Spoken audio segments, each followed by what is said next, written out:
ప్రియమైన నాతోటి దేవుని బిడ్డలకు నా హృదయపూర్వకంగా వందనాలు. ప్రియులారా, ఈరోజు దేవుడు లేని చోట ఎలా ఉంటుంది? దేవుడు లేని జీవితం ఎలా ఉంటుంది? అనే ఒక చిన్న మాట ఈరోజు మనము తెలుసుకుందాము ప్రియులారా. యాకోబు పత్రికలో 3వ అధ్యాయము 16 వచనములో చక్కటమైన మాట రాయబడి ఉన్నది. ఒకసారి నేను చదువుతున్నాను ప్రియులారా, మీరు కూడా గమనించవలసిందిగా కోరుకుంటున్నాను. ఏలయనగా మత్సారమును, వివాదమును ఎక్కడ ఉండునో అక్కడ అల్లరియు, ప్రతి నీచ కార్యమును ఉండును అని బైబిల్లో రాయబడి ఉన్నది ప్రియులారా. ప్రియ దేవుని బిడ్డలారా, ఈ కొన్ని లక్షణాలు మీ ఎదుట నేను చదవాలనుకుంటున్నాను. దేవుడు లేని చోట ఎలా ఉంటుందంటే అల్లరి ఉంటుంది. దేవుడు లేని చోట మత్సారం ఉంటుంది.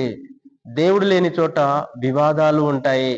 దేవుడు లేని చోట ప్రతి నీచ కార్యములు జరుగుతూ ఉంటాయి. దేవుడు లేని చోట దేవుని భయము ఉండదు. దేవుని భయం లేని చోట అక్కడ దేవుడు లేడని మనం గ్రహించుకోవాలి ప్రియులారా. దేవుడు లేని చోటలో ఉన్న ప్రజలకు, వ్యక్తికైనా ఎవరికైనా గర్వం ఉంటుంది ప్రియులారా. దేవుడు లేని చోట అహంకారం ఉంటుంది. దేవుడు లేని చోట ప్రతి కుటిలమైన మాటలు ఉంటుంటాయి ప్రియులారా. మనము బైబిల్ గ్రంథములో ఒక వ్యక్తిని మనము ఉదాహరణగా చూసుకుందాం.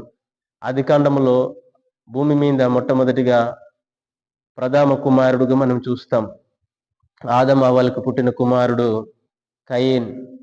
కయీను దగ్గరే ఈ లక్షణాలన్నీ ఉన్నాయి. కయీను దగ్గర అల్లరి ఉంది, మత్సారం ఉంది, వివాదం ఉంది, ప్రతి నీచ కార్యములు కయీను దగ్గర ఉన్నాయి. దేవుని భయం కయీనుకి లేదు. కయీనుకి గర్వం ఉంది, అహంకారం ఉంది, కుటిలమైన మాటలు కయీను దగ్గర ఉన్నాయి.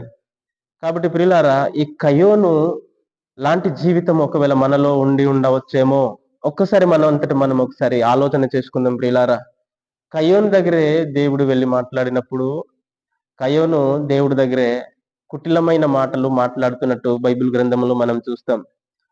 నీ తమ్ముడు ఎక్కడున్నాడు అని కయోనుతో దేవుడు మాట్లాడినప్పుడు దేవుడి దగ్గరే కయోను మాట్లాడిన మాటలు ఎలాగున్నాయంటే దేవుని భయం లేనట్టుగా మాట్లాడుతున్నాడు, గర్వముతో మాట్లాడుతున్నారు.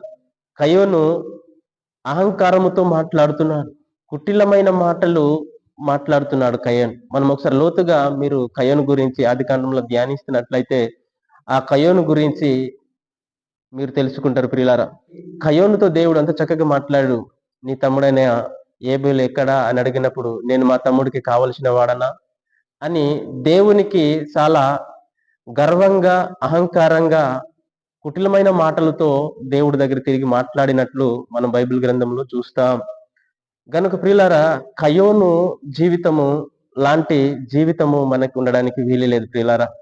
కాబట్టి దయచేసి ఈరోజు మన జీవితంలో దేవుడు ఉండాలంటే ఈ లక్షణాలు మనకు ఉండకూడదు ప్రియులారా.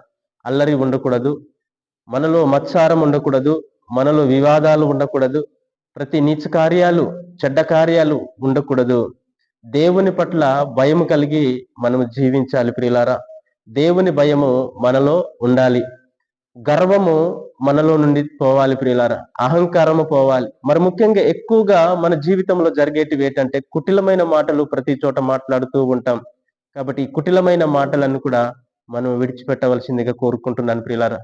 కాబట్టి ఈ మాటలు వింటున్న నీవు దయతో వీటిని ఒకసారి గమనించి, పరిశీలించి, ఒకసారి ఆలోచన చేసి నీ జీవితాన్ని ఒకసారి సరిదిద్దుకొని దేవుని వైపు నువ్వు తిరగాలని, ఒకవేళ ఇవి నీ జీవితంలో ఉంటే వీటిని విడిచిపెట్టడానికి సహాయం చేయమని దేవుణ్ణి నువ్వు అడిగితే, దేవుణ్ణి నీవు కోరుకుంటే, వేడుకుంటే దేవుడు తప్పక నీకు దయచేస్తాడు ప్రియులారా. కాబట్టి కొద్ది మాటలు దేవుడు తన వెనుకట్లు దీవించి ఆశీర్వదించాలని కోరుకుంటూ మనస్ఫూర్తిగా నేను మాటలను ముగిస్తున్నాను. దేవుడు దీవించి ఆశీర్వదించును గాక. ఆమేన్.